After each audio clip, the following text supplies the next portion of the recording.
This is Lonnie Clark with the Age of Fission radio show. Before our pre-recorded interview, I want to ask all of you to please do take some action this upcoming Saturday, March 11th, 2017, to let your friends, family, and neighbors know that you're aware Fukushima is not over. It's not a disaster that happened in the past. It's a disaster that is ongoing. And in fact, the people of Fukushima Prefecture are being forced by their government to move back into a highly radioactive contaminated zone. It's going to take all of us to lean into this to get the governments to stop the catastrophe that is ongoing in Fukushima. I hope you'll join us somewhere in this country on March 11th, 2017 to stop this ongoing disaster.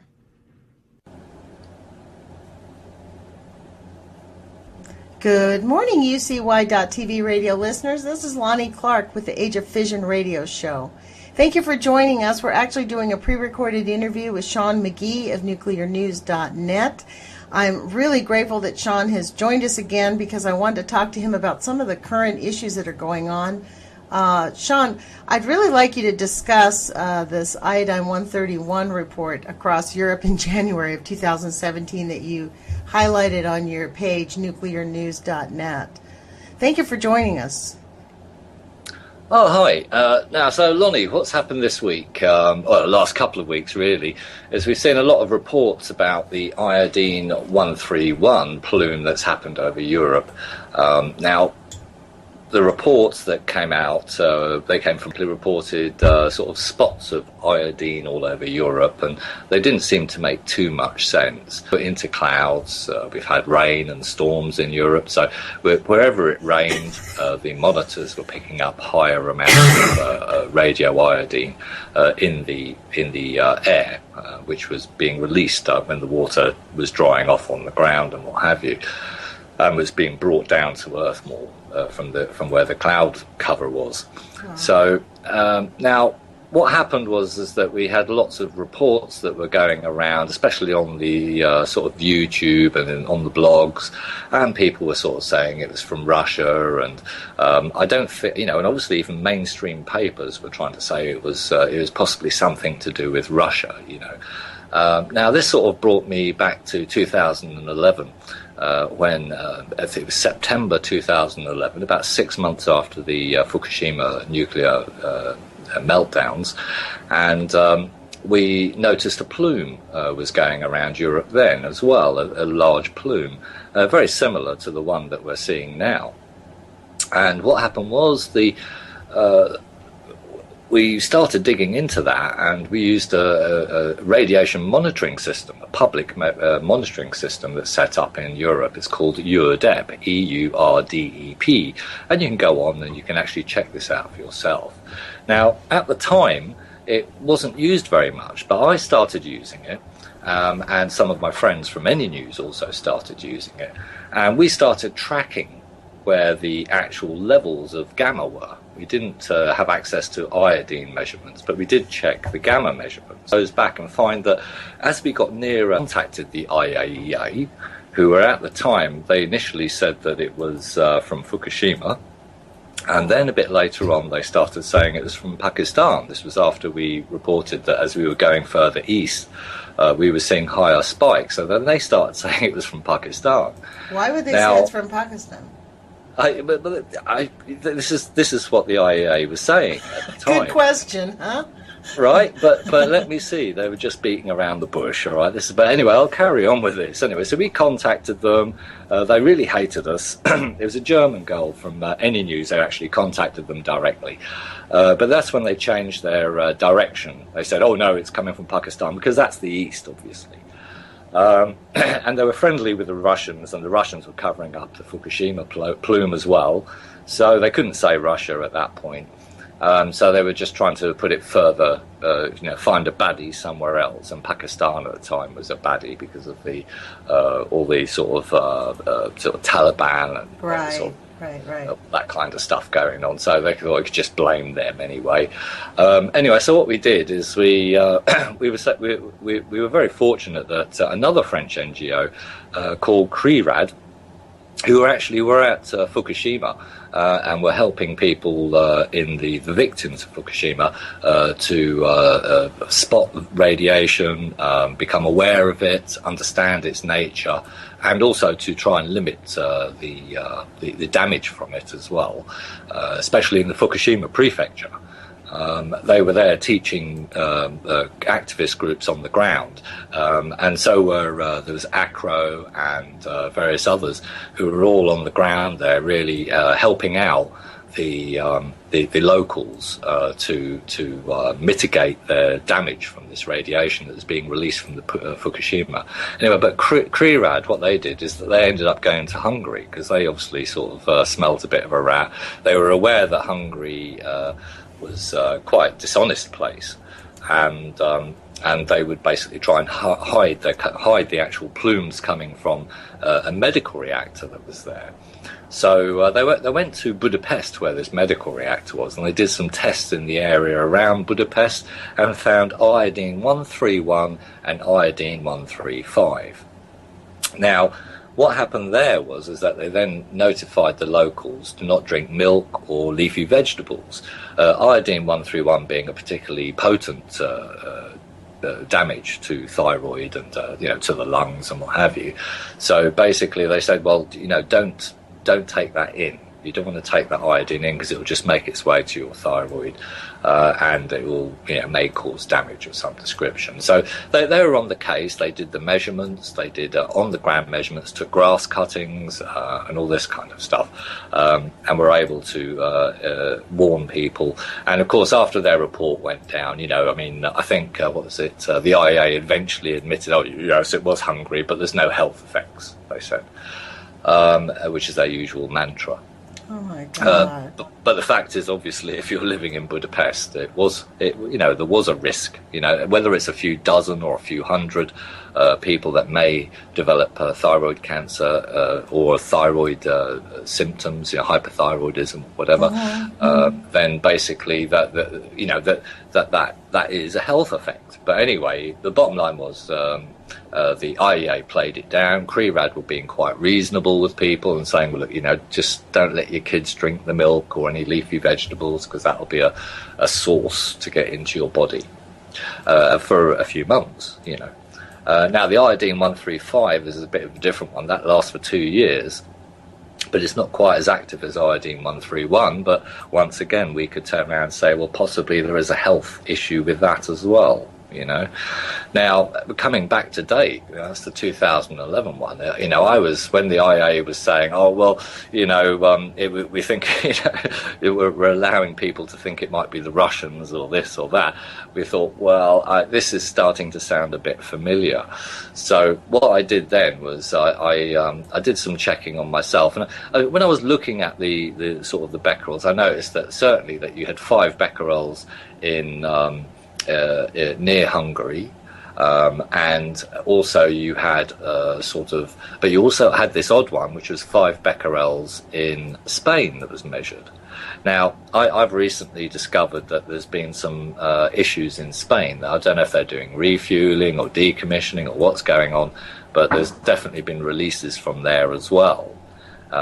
So I don't know if that was because of the Hungary plume where it rained, or whether it was because there's a problem in Spain. Well, what about that plant that was in France that had an issue last month? Remember they had an well, yeah, I'll come to that. I think that is another issue, but not quite so serious actually. I did keep a bit of an eye on that one, but it did have some releases. But I'll come to that. Okay. So at the moment, I was sort of looking at that, and then I looked on Eurodep, and the isotopes when Flammeville was going off, this French one you're on about, I couldn't access the isotopes. Now, so what I did, I tried to access it the last week, and I actually could access them. So what I did, now they weren't all working, but I checked the lead one. Now, in the 2011 September one, I noticed that while iodine was seen in Hungary, there was a kind of a problem with lead and possibly radon. in the area in the UK, because my Geiger counter was measuring 0.40 for a day, and then it went down to 0.30, then it went down to 0.20. This is day by day, and then the fourth day was getting more down to normal. But the first day I woke up, it was 0.4, and it was bouncing between 0.3 and 0.4 all day. Wow. And this, I'm sure this was to do with the Hungary release. So for some reason, there seemed to be a linkage to lead. And I did a little bit of an article about some lead poisoning that was going on at the time. There was only a small amount, but it was enough for the UK to stop doing their annual reports. They used to give an amount of lead into the water, but they stopped doing that after 2010. So they stopped the reports altogether for about 2 years, then started the reports again, and then they just give, the water quality for lead was okay, but they don't give the actual amount. Right. So with that in mind, I started looking at the lead, and I noticed that in January, in Poland and in Germany, I think it was Germany, I did a video, so we'll link to that. And then basically the lead wasn't being measured, but when I actually, right at the end of January, the measurement started, and it was up at about 30 or 40 becquerels per meter cubed, which is quite a bit. When it's normally, it is kind of rancid around the area because of coal plants and things. But it got down to, I'd imagine it should be between 3 and 8 becquerels, in that area. But in fact, actually, it was up to 40. It was like quite a lot more. And the data before that was scrubbed. So I'm kind of the opinion, looking at all the data and looking at the evidence that I saw, that the Hungary plant was the, medical reactor was the cause. Now, what's Shawn about this is interesting is you spend a lot of your energy and intellectual capacity comprehending this and finding and actually researching it and chasing down this information. While you're doing this, let's remember, nobody feels anything. Everybody feels exactly the same. The air feels the same. There's no difference. There's no warning. There's no... Sure. You're living in... the only difference between you and your neighbor is that you're aware that the poison level is at an increased risk. Yeah, obviously I've got a Geiger counter, and that sometimes, if the situation is happening in my local environment, I can pick up those little rises that give me a hint that there's some issue with a radioactive source somewhere in the environment. There's some pollution with it. Now, as I was saying with the Hungary one, I suspect. Don't know if this is true, but I do suspect that lead is also a component, or radon is a component with this, and for the reasons I've outlined.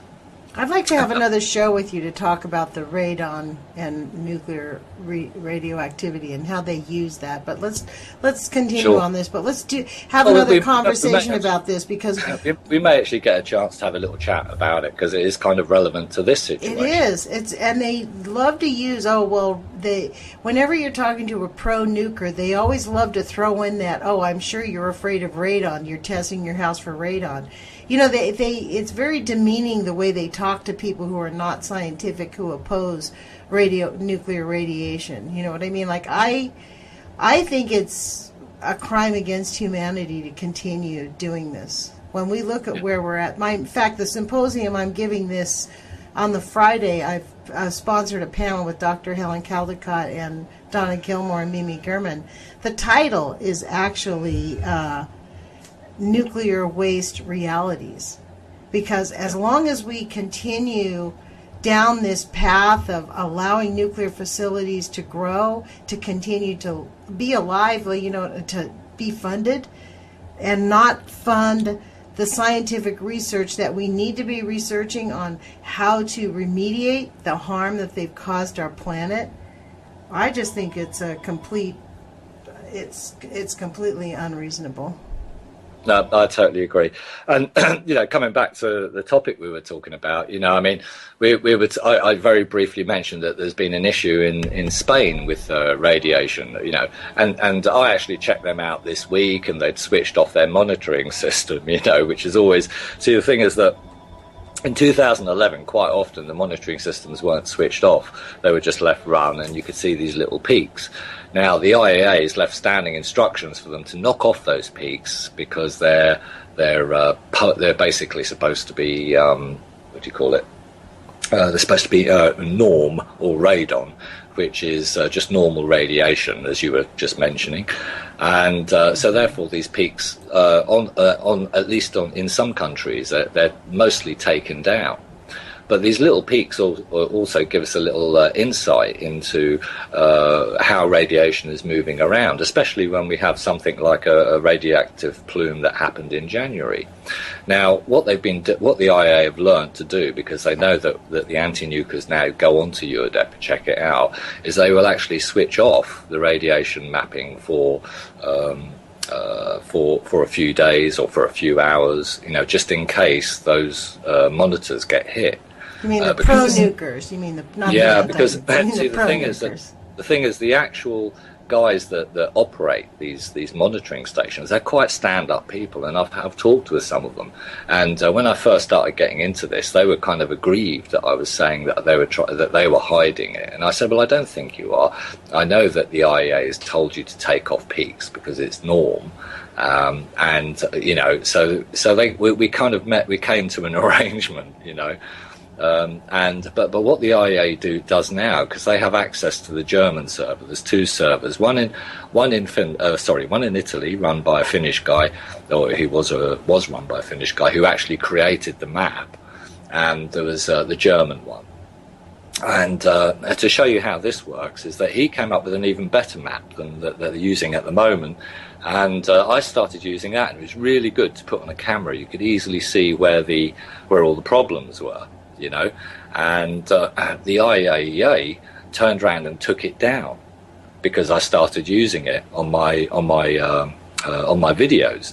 They actually took the whole damn thing down. Now you could say, well, maybe they just did it. But what I did, I contacted the guy in Italy who actually made the map. And I said, that your new map has been taken down, which I liked, by the way. He turned around and said, no, nobody told me. And he checked it. He goes, oh, it's been put back to the old one, right?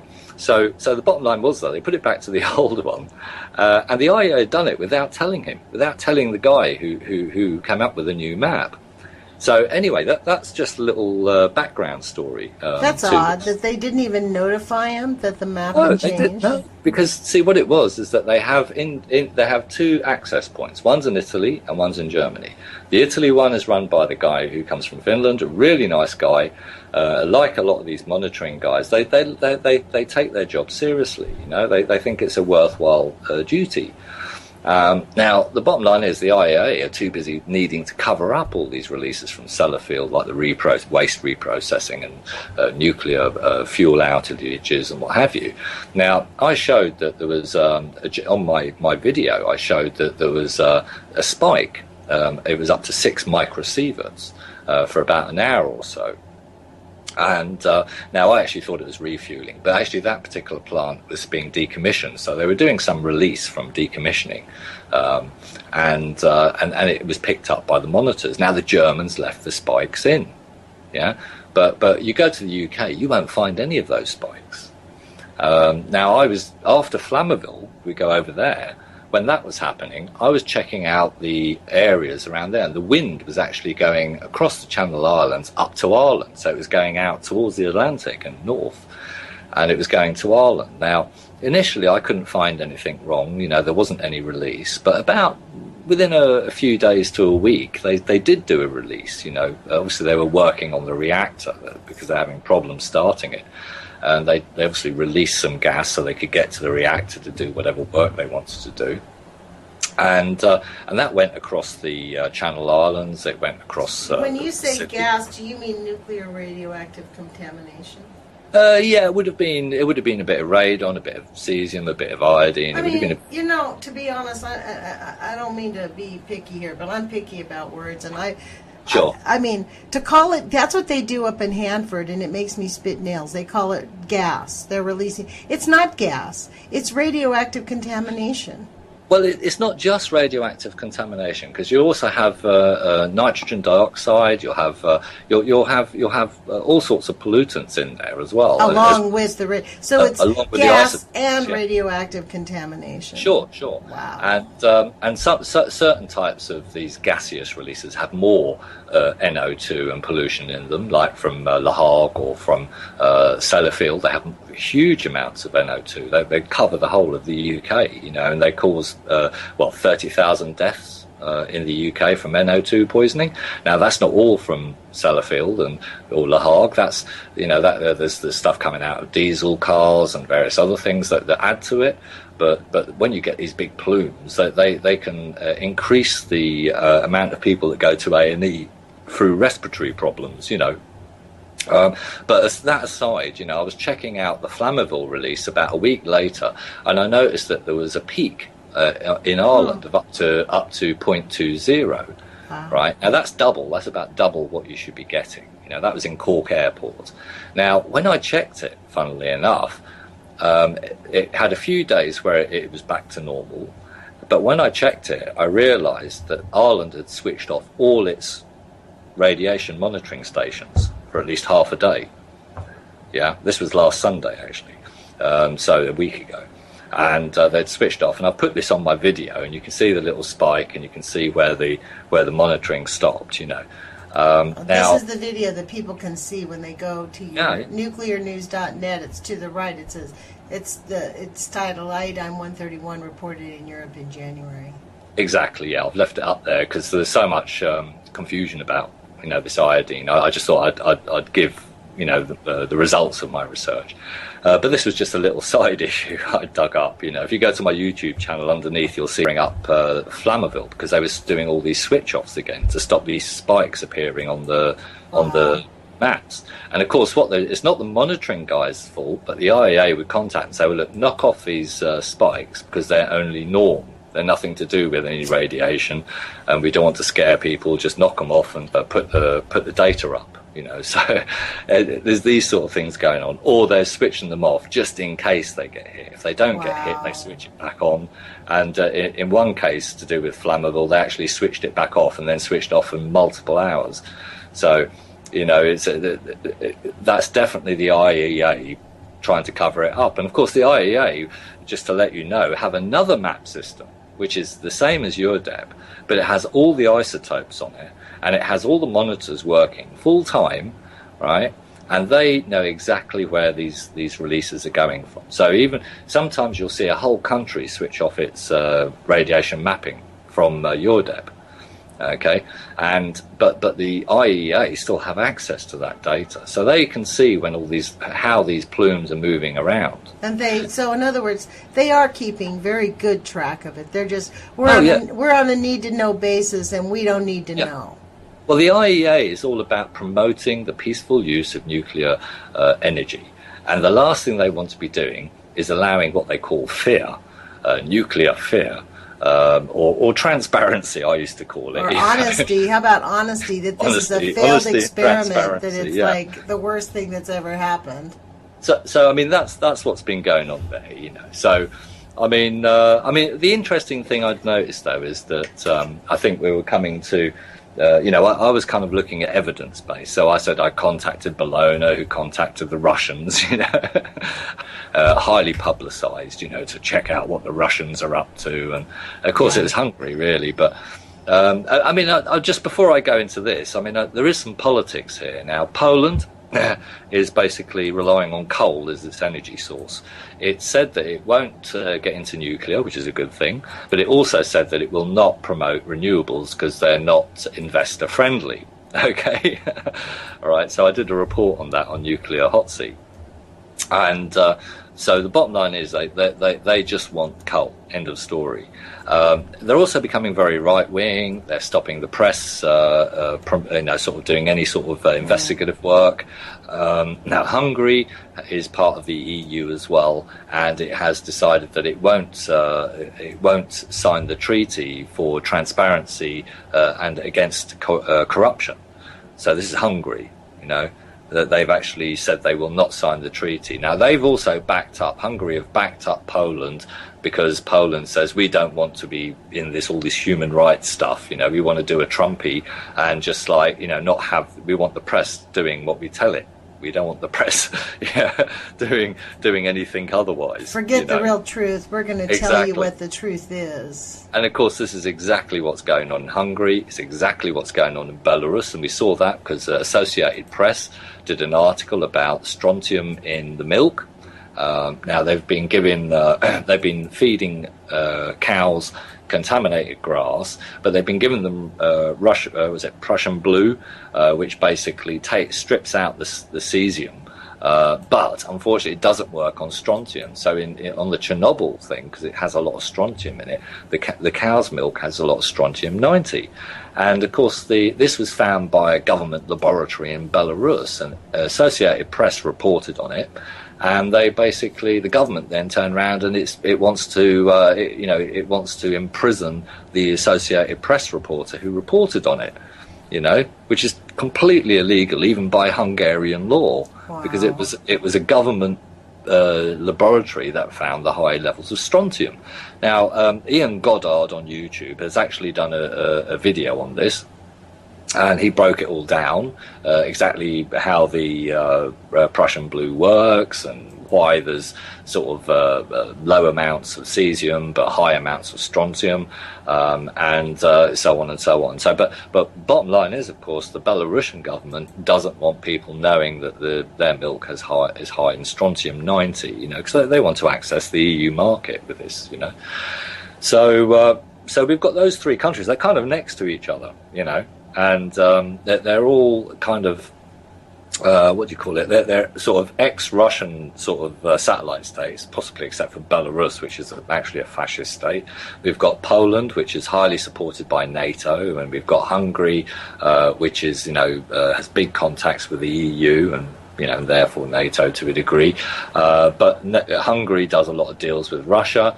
Belarus does a lot of deals with Russia, and Poland hates Russia. So, I mean, it's just a very mixed up thing. But each of those three countries, where their similarities lie and where they connect together, is that they don't want transparency, they don't want the rule of law, they don't like press, and they don't like, they don't want people to tell them to do sensible things, and follow sensible policies and look after the health of their people.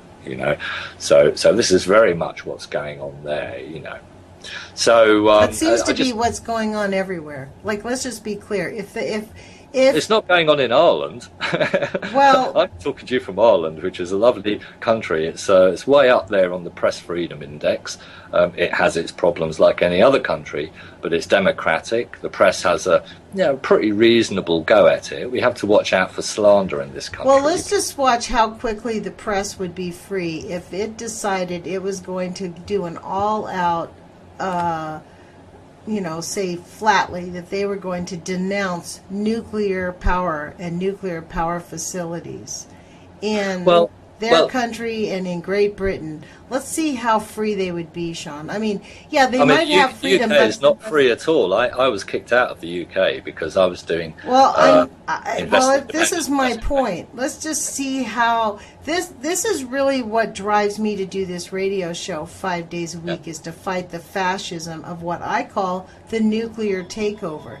It was a failed nuclear experiment, and we have done nothing but continue to pay the price and pretend as if it actually worked really well. Well, it's not just nuclear. I mean, it's the fossil fuel industry as well. And what we're talking about is, I mean, BP the other day, didn't they get one of the heads of BP? I think he went to Hanford or Sellafield or somewhere. There's a kind of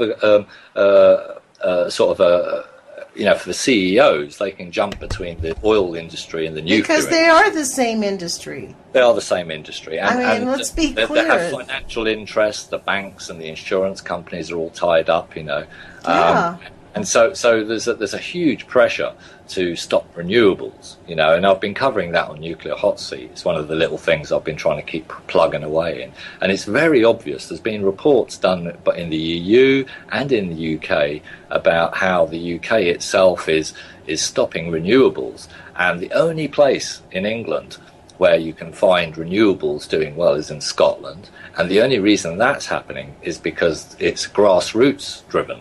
You know, even Trump's golf course, they've managed to put up some wind turbines near Trump's golf course. You know, Wow. and he didn't want that. He's really angry about it. But the bottom line is that in Scotland, though, this is exactly this is an area where they're building up their renewable energy amount. And you know, there's been reports that have come out as well that you know that we can go 100% renewable. You know, there's new battery technologies. There's various types. Of course we can. They have been suppressing, just like we can go non-fossil fuel easily. Yeah. I mean, we can make gasoline from our cars from the, what do you call that, the muck that grows in the side of a pond. I forget the name of it, but there's all kinds of technology that they are suppressing to squeeze out the very last dollar out of us they can before they give us the solution. I mean, the best solution for cars isn't actually rechargeable cars. It's actually an aluminium fuel cell, which was developed by, is it Trevor Jackson, I think his name was. And he's an ex-actual nuclear submarine guy, but he developed an aluminium fuel cell. And if you go on Google and look for an aluminium fuel cell, I don't know about, you know, but you still have to use aluminum. I know that there is actually an oil that you can get you can go into the bottom of a pond and dig up that muck and put it through a process and turn it into gasoline. That technology we know. There were some people I met here in Eugene who started their own little, they thought they were doing a good start off. They went to the fuel conference up in Seattle and came home completely deflated because they were informed by Shell and Exxon members, both hot executives there, said, oh yeah, this is a great idea. We patented this a long time ago. Yeah, You're not going to get anywhere with it, bud. I mean, look, they know, just like Shaziz was on my radio show. The guy who invented the aluminium fuel cell, this guy Trevor, I talked to him. He managed to get a French university to start developing it. First of all, it was a British sports car company that helped him develop it, and it was so successful, and that the French university took him on, and then the French Secret Service was involved, and then they busted his finances. He lost his home and his job and everything in France. He came back to the UK. He went to the Home Office eventually, trying to get funding, and they said, "Look, if we can't charge it up, we're not interested in it." Now, this aluminium fuel cell was recyclable. You can actually mine what do you mean by that? Using the Russi method without creating CO2. And you can also use all that waste aluminium that's in the environment, and it's totally recyclable. It stays in a box. It turns into aluminium oxide. You just reheat it into sheets, and then you mix water in with it with a little ingredient, which is non-toxic. You then put it into a car. It lasts. It's much better than a lithium or a lead battery. But anyway, that's another, probably another, we could have a little talk about that on another. Well, I want to know what you mean by charge it up. They said if you can't charge it up, you mean increase the price or have to plug it in? What they're saying is basically that there's a quote that he said when he went there, and on the audio that I've got, it was actually distorted, but if I managed to blow up the volume a little bit and managed to make out what he said, and what he said was that the guy from the ministry, the Home Office, which is basically MI5 and that crowd, turned around and said to him, he says, "Look, it's a great idea, blah blah blah," but the bit that got messed up on the audio was that we're not interested in a battery that we can't charge. Right, so that's like a lead or lithium battery. That's the only ones they were interested in. So rare earths or lead, but they weren't interested into this clean aluminium recyclable, fully recyclable battery, because it would just be the end of the industry. Then what it would do is create lots of local industries, but that's not what they want. That's the reason they don't like renewables, because you get local councils that will run their own solar or wind things, and they can make money and they can put that back into the council, and they can create youth groups and groups for sort of services for disability. You mean actually create prosperity? You create local prosperity, community. And take it out of the profits of the offshore accounts, basically. So the business model and that's why the Polish have turned around. The Polish lobby and government has said, look, we're not interested in renewables because it's not. The quote was, it's not investor friendly. Okay. Wow. And of course, you don't need to invest a lot in renewables anyway, because it's, you can get local communities can raise the money for a few. It's renewable. Let's talk reality. Exactly. That's the whole thing. It's antithetical to capitalism, which is why they hate investor it. friendly is that the banks don't want it. That's what it means. Well, if it's not capitalism, it's not respectable.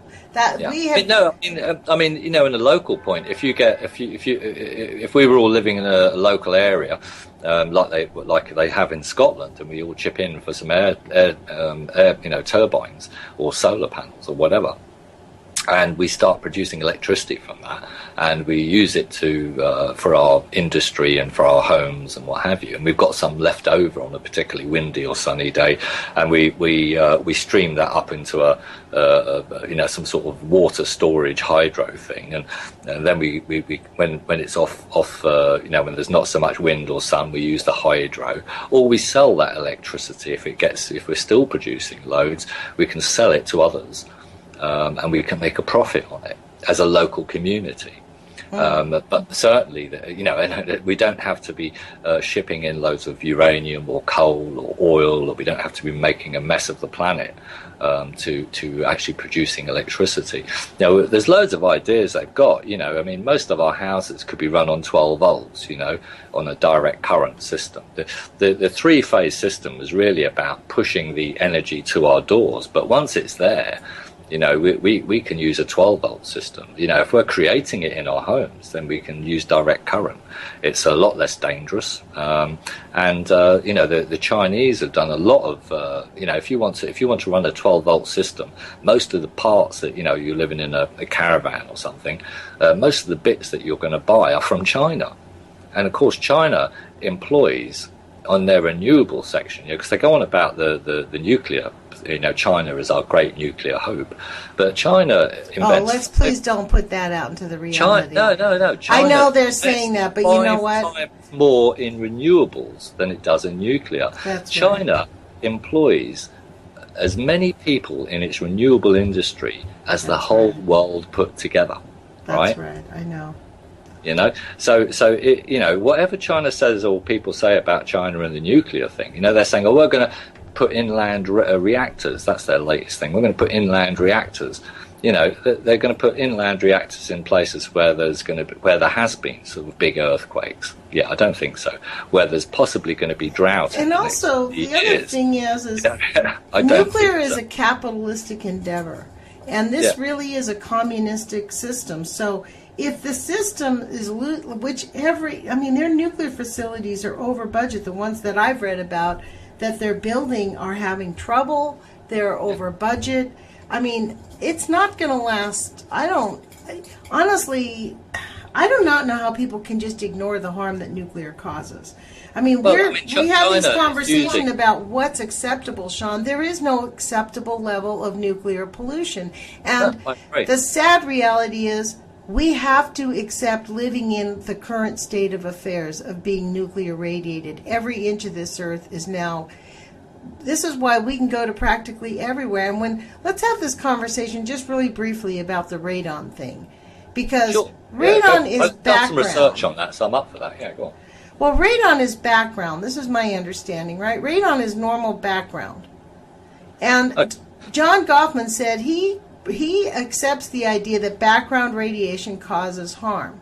But his point of view was, if we already know that background radiation causes harm, and we also know that it's cumulative, so the more you're exposed to it, it accumulates. It doesn't just wash away. It piles up like sandstone. Why on earth would we continue to double up and triple up and quadruple up with nuclear facilities, nuclear testing? Because we're increasing the actual natural harm that comes just with living on planet Earth. Sure. Right, well, I suppose if we look at it this way, a million years, 2 million years ago, there was a certain type of uranium isotope that they use in reactors, and it was very dangerous. And over the last million years or so, it's now converted to another type of uranium isotope that's not quite so damaging. But even so, it still produces in our soil, breaks down into various daughters, but lead being but just one. There's bismuth and various others. And there's various little cycles it goes through before it eventually becomes, say, lead 206, which is stable lead. Excuse me, Shawn, I want to interrupt for people that don't understand what you meant. When you said it breaks down into daughters, that means that the leftovers turns into some other isotope. And it's called it can change into a solid or a gas, or depending on which type, which stage of its change it goes to. Anything that's radioactive, like uranium or thorium, will eventually become lead, but between that it will, there's various processes. Radon, it may be turned into radon for 3 days and then be at bismuth, I can't remember the exact lengths, but for so many years, and then something else for maybe a couple of polonium for a couple of days, and so on and so on. So it basically it goes through all these changes. Now that's just the natural amount. Now, of course, we'd all be dead if that was the case, if we were looking at it in that way. But in reality, of course, the amount that comes out of the ground, and the amount that when it's mixed in the air and mixed in the water and so on, it doesn't make its way into our bodies. Mm-hmm. Now, some of it does. We either breathe a bit of it in, or maybe we take some in through food that we eat. Now, our bodies are able to adapt to some of that. Potassium, for instance, we can eat a lot of that. You find that in bananas, and you find it in seaweed and salt. It's salt, basically. And our bodies are able to deal with that. Now, these other types of radon uranium daughters, basically, they do cause damage. They can cause lung cancer if it's thick enough in the air, and if there's enough lead in the water. We're getting a kind of a toxic poisoning from that. But it's very small amounts of lead we're talking about, but it can cause a few becquerels in the air in quite a large area. Well, it messes with your metabolism. It messes with your brain. This is why we have an increase in diabetes, an increase in schizophrenia. An increase in lots of different things. It's easily trackable. I think a lot of the findings after Chernobyl, by the Russian scientists specifically, because they were a bit more honest than the Western scientists. When we were looking at those, we were looking at the results of fission products, where we were talking about cesium, and there's about 1,000 different things that come off these reactors. Some only last for a few seconds, some last for 30 years, and some last for a 250,000 years, like plutonium. So there's various plutonium. That's the shock. Plutonium lasts for a super long time and is very toxic. It only takes a little tiny bit, and it can sit in your system, and it can be passed on through your genes. Yeah, but it's like anything. It is a bit of as you were saying, it's a little bit of a sort of what they call it, Russian roulette. So you can eat a bit of plutonium, and it could go through your system, depending on what diet, what you ate, and what where it got trapped and where it went through. If it could just follow your digestive system and come out the other end. But on the other side of the coin, if your body is requiring certain minerals, and that mineral just happens, that isotope happens to fit that mineral, like for instance cesium, might end up in your heart. If you had a certain type of vitamin deficiency, and they say that people that had a deficiency in iodine, they would be more likely to pick up this iodine 131 if it's in the environment. So there's a lot of things that could mitigate the actual chances of you getting a cancer. So otherwise, after Chernobyl, most people in Europe would be dead. There's no two ways about it. There's plumes of that stuff going around all over the place. Why did some people survive? Well, so many people survive. Although I think personally that there was a huge amount of people that got cancer. There's been increases of cancer because of it. Yes. Same after the nuclear testing. But we're just now seeing some of the effects of those people. When we look at places like Fukushima, we see a lot more of these isotopes that are in the environment, and therefore more isotopes that are in our or have the option of getting in our body and basically causing serious damage.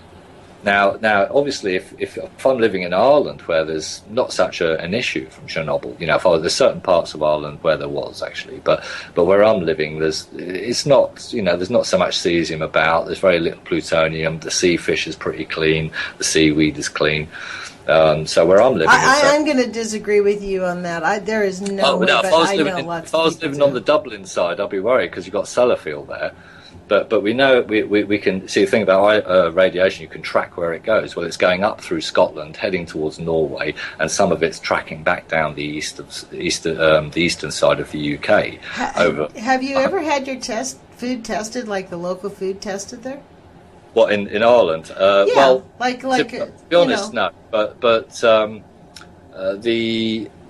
I would say basically that there has been tests done. Now, the Irish radiological crowd over here, I find them quite. I've talked to them. I've actually under the rejustification of your atom, which Chris Busby's putting up in Europe to do with the Euratom Treaty. Yeah, so we're I've written to them, and I've been talking with them about some other stuff to do with Sellafield plumes and things. And now they tend to go with what the ICRP says is Bible, so I've been challenging them. But in fairness to them, there has been testing done in the past, especially after Chernobyl. That they're a little bit cagey about the Sellafield releases. And the testing is a little bit sparse, but they do it. I think there's problems. I think they should do more of it. But in either event, there's certain pressures from the UK. Even though Ireland is in its constitution is nuclear free, we can't have any nuclear reactors or nuclear bombs in Ireland. That's awesome. Yeah, it is. It's great. But the bottom line is, though, that we do have a nuclear industry of types. We have isotopes used for health and what have you. And also the all our radiological crowd, they're all trained in the UK. So the UK has huge strengths, basically, if you like, within the Irish area. They have all the expertise and what they say goes. Now, I'm challenging that by this Euratom directive. There's loads of issues with it. We have Chernobyl Children International who know what the UK are saying. A lot of it is rubbish, because they're dealing with the actual real health effects of children and adults in the Chernobyl area, with disabilities and heart defects. Ireland is very, it seems, it's a mixed up place. Anti-nuclear. Do you think that they will step up to the plate? Well, Ireland is both pro-nuclear and anti-nuclear. There is both sides of the argument here, and I'm okay with that because, if you go to the UK, the anti-nuclear lot are just targeted by MI5, and they can only do so much. They have to work within certain narrow precepts. Isn't it just stunning how much much influence the nuclear industry has in every country? Isn't it just completely stunning? Well, I can only talk about the UK at the moment, and yes, I agree. I do agree with what you're saying generally. But for instance, the Irish radiological crowd did a report on Sellafield, saying that if a meteorite hit Sellafield and the wind was blowing towards Ireland, there wouldn't be any immediate health effects. Sticking to that 90% rule, are they? That's hilarious. Anyway, hey, Shawn, we have about 8 minutes left. I kind of want to give you the heads up in case there's anything you want people to know. Well, we'll just crack on with this one because it's quite funny, and it does, and we are talking about everybody's sort of point. But in Ireland, it's been quite interesting. Jeez. So, I mean, I did send them a bit of a message about that last week, just saying, well, the UK underplays the risk management costs to human life in an accident, of any sort, including nuclear. And I sent them this report, which came from Homeland Security in the USA, funnily enough, and I sent it to them, and they just sent me back and said, well, there would be no immediate health effects, and fair play to them. I am having a conversation with them, and it's almost hilarious when they have the nerve to tell you that, isn't it? Like, it's just like, really? The bottom line is they're a government body, and they have to do what the government tells them. Right. Government is in cahoots with the UK government, and it's very complicated in Ireland, as you could probably appreciate. But then you've got Chernobyl Children International, and whereas of course the EPA got onto the press with this particular sort of a report, then basically we were looking at the Chernobyl Children International also got into the press a number of times in more papers with their reports about the health effects of radiation. So when you look at it, most of the population in Ireland is kind of aware that if Sellafield did go pairs up in a meteorite or a terrorist attack or whatever, and or just a fuel pool fire, that there would be serious damage and there would be health costs other than just some, cancers in the future. There'd be genetic effects and various other things as well. So obviously that would be the next Belarus, basically. And so there is that kind of balance in the Irish press. Now that doesn't happen in the UK press. The Guardian used to do that, but the Guardian was threatened with closure for the Snowden revelation. So at the end of the day, then they brought in the Leveson inquiry, and now the government started an oversight committee, which all the press has to sign up to, where they have to clear their stories through the government, basically. You know what I mean? Sounds like something Trump would love to have. That's what he is attempting to do. In fact, yeah, exactly. That's This is what they're actually doing, and the press in the they UK. They think it's a great idea.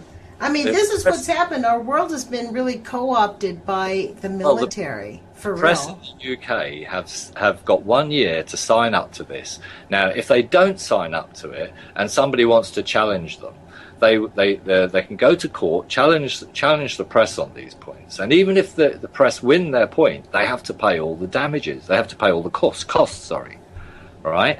So unless they sign up to the government sort of oversight, and the government oversight is actually run by a guy called Mosley, right, whose dad was the founder of the UK fascist party, the brown shirts in the UK. Wow. All right,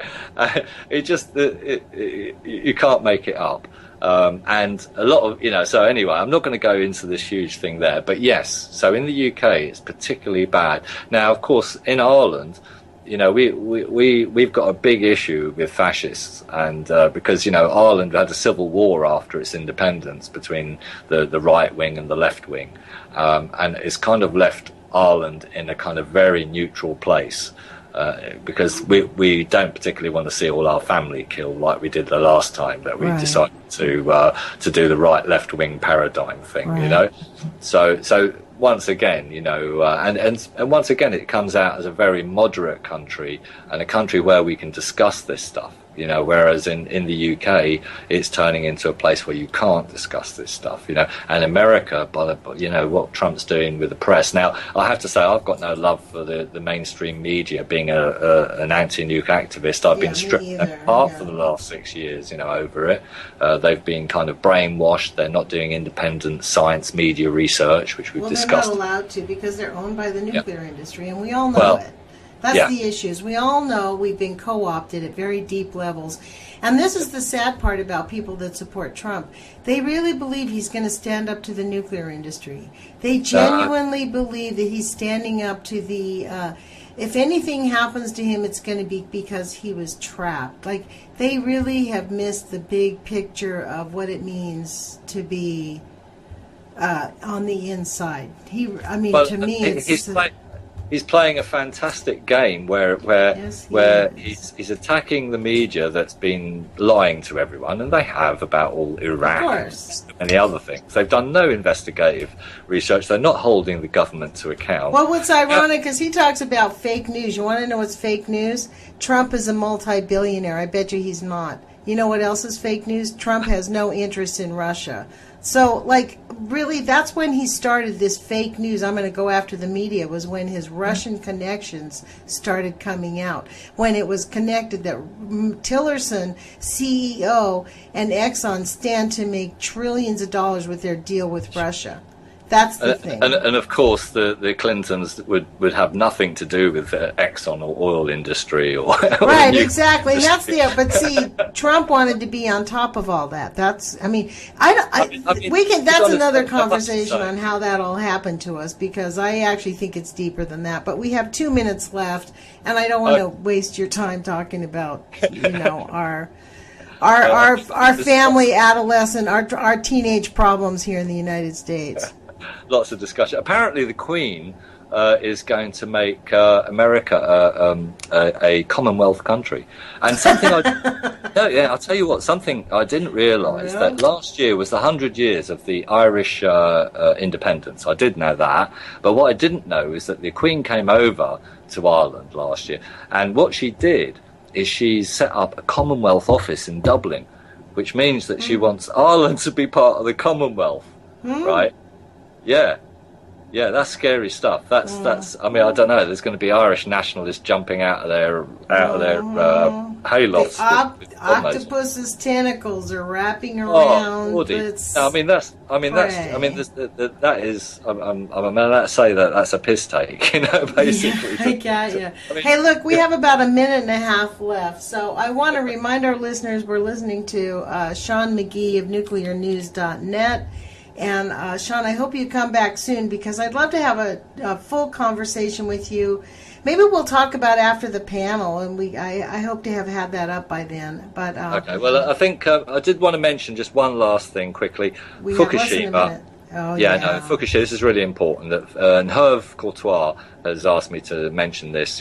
People, please, if there's any petitions that you come across out there, please sign them for the Fukushima victims who are being forced to go back to their homes. Exactly. It's a whole nightmare. Go on to nuclear-news.net. Look up Herve Courtois, Dun Renard's articles on it that he's been sharing, and it's just it is enough to make you cry. It is urgent. I'm glad we saved this for the last minute. Yeah. That's the one thing. Please do take action on. Google search Fukushima resident victims, because they are being forced to move back into a contaminated zone. It is time for you to put your courage feet on and take action and help save the children and the families of Fukushima. So we'll talk with you guys soon, and thank you for listening. Thank you, Shawn, very much. My pleasure. Thank you.